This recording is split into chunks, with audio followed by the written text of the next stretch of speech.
Hello and welcome back to Learn the Bible in a Year for March 16th, 2026. Today is National Panda Day. Pandas are objectively the most impractical animal God has ever made.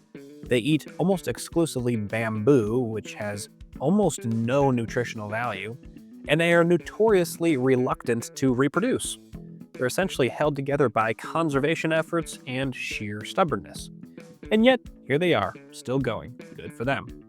And they are honestly a pretty good metaphor for the Levites in today's passage, a group of people with a very specific, very demanding job description held together by divine assignment and sheer obedience. Today we're going to be going deep into the working details of the Levites' transport duties, then wrapping up in the first chapter of Luke with one of the most moving moments in the entire New Testament. So let's jump right into it. So yesterday we met the three Levite clans and learned their general assignments. Today, Numbers 4 zooms in and gives us the operational details, and they are remarkably specific. God tells Moses to take a census of the Levites between the ages of 30 and 50. This is the active duty workforce, old enough to have the maturity and training for sacred work, young enough to handle the physical demands of carrying the tabernacle across the desert. The Kohathites are up first, and their assignment is the most holy and most dangerous. When a camp is about to move, Aaron and his sons go into the tabernacle first. They take down the veil, the curtain that separates the holy place from the most holy place, and use it to wrap the Ark of the Covenant. Then they cover that with fine leather, then a solid blue cloth over that, and finally insert the carrying poles. Every sacred object gets the same treatment. The table of the presence wrapped in blue cloth, the lampstand wrapped in blue cloth, the gold altar wrapped in blue cloth, the bronze altar covered in purple cloth. And then, and only then, the Kohathites come in and pick everything up. They are not allowed to touch the holy objects directly.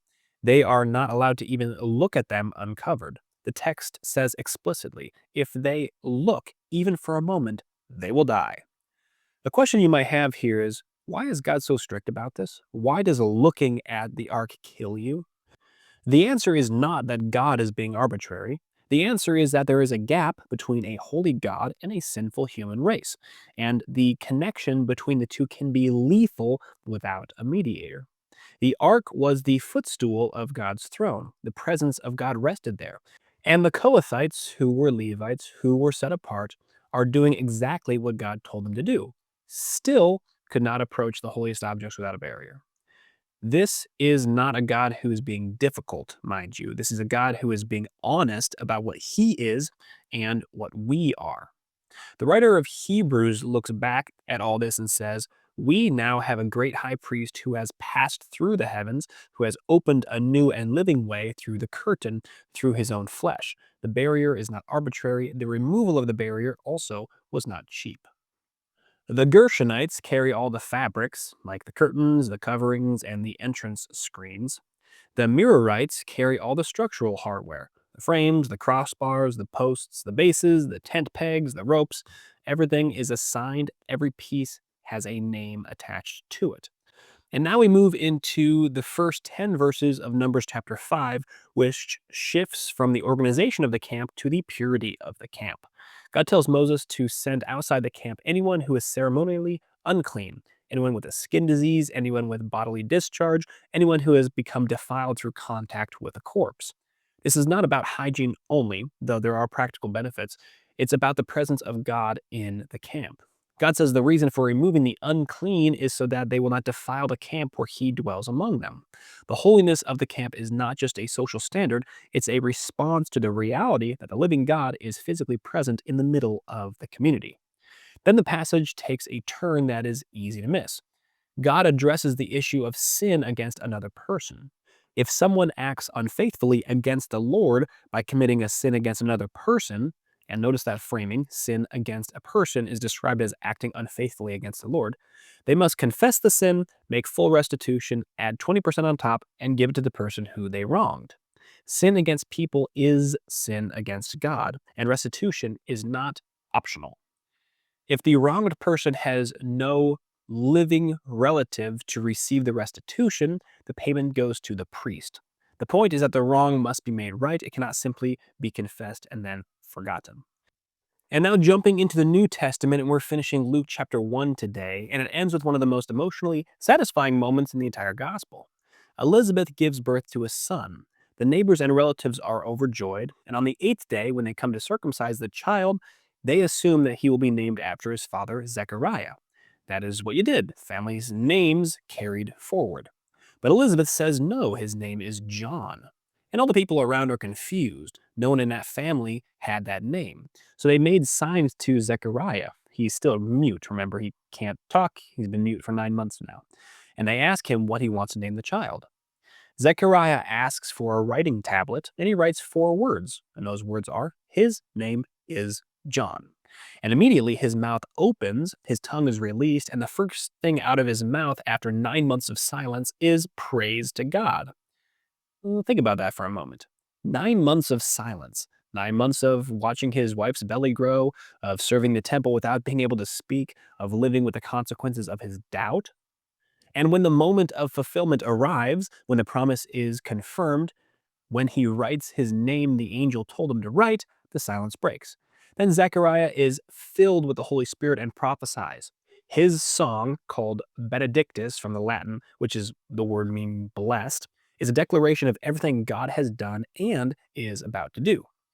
Here's a language study worth pausing on. The Greek word behind blessed be the Lord is the word eulogetos. I'm probably pronouncing that wrong. It's spelled Eulogetos, which is where we get the word eulogy. To eulogize someone is to speak well of them, to declare their worth. Zechariah's first words after 9 months of silence is a eulogy of God.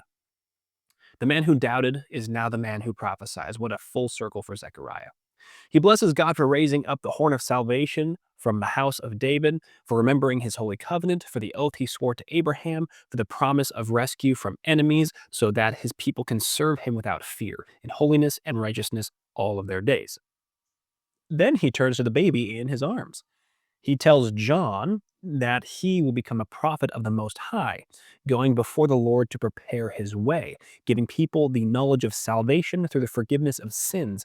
Because of the tender mercy of God, the sunrise from on high will visit them to shine on those who sit in darkness and on the shadow of death, and to guide their feet to the path of peace. The chapter closes quietly. John grew and became strong in spirit, and he lived in the wilderness until the time of his public appearance to Israel. And finally, today we finish up in Psalms chapter 34, and we pick up in verse 11. And it goes like this: Come, children, listen to me. I will teach you the fear of the Lord. Who is the man who delights in life, who desires to see good days? Keep your tongue from evil and your lips from deceitful speech. Turn away from evil and do good. Seek peace and pursue it. The eyes of the Lord are on the righteous, and his ears are inclined to their cry. But the face of the Lord is against those who do evil, to wipe out all memory of them from the earth. The righteous cry out, and the Lord hears. He delivers them from all their troubles. The Lord is near to the brokenhearted. He saves the contrite in spirit. Many are the afflictions of the righteous, but the Lord delivers him from them all. He protects all his bones, not one of them will be broken. Evil will slay the wicked, and the haters of the righteous will be condemned. The Lord redeems his servants, and none who take refuge in him will be condemned.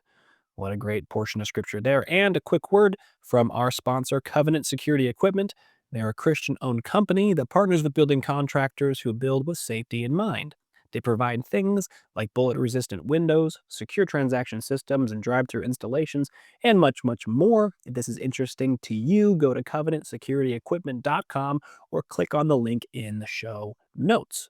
And also don't forget to pick up a copy of the Learn the Bible in a Year workbook. I did write this book, and I wrote it for you who are following this podcast. The book is kind of like a journal, and it does have additional questions and fun facts about our daily readings that we don't go over in the episode. So make sure you pick up a copy of the Learn the Bible in a Year workbook. The link to the digital version and the paperback version are in the show notes. So pick one up there. All right. What was your main takeaway from today's reading? My main takeaway was Zechariah's response after not being able to speak for 9 months. I like that little deep dive that we did there about it being a eulogy that he was doing, right? Zechariah, I mean, I guess if you were silent or if I was silent for 9 months, possibly I might grow bitter or I might grow angry or I might feel like this is unjust or something like that. But Zechariah did not have that response. When he was able to speak, he praised the Lord. What a great way for John, who's going to be John the Baptist, to enter into this world with his father, the priest, praising God for all that he has done. And John the Baptist is going to go on to do great things. As a matter of fact, Jesus himself says that there is no man that is born of women in the world that were ever greater than John the Baptist. Jesus, of course, was not born of this world, so he doesn't count. But of all the prophets, of all the great men in the Bible, John the Baptist was the greatest. So seeing how his story started with obedience and praise from his father Zechariah, it's just a great story. I love that. What was your main takeaway from today? I would love to hear that. If you want to throw something down in the comments section, I'll try to respond to you if I can. Alrighty. Well, that's the episode for today, and I will see all of you cool cats again here tomorrow.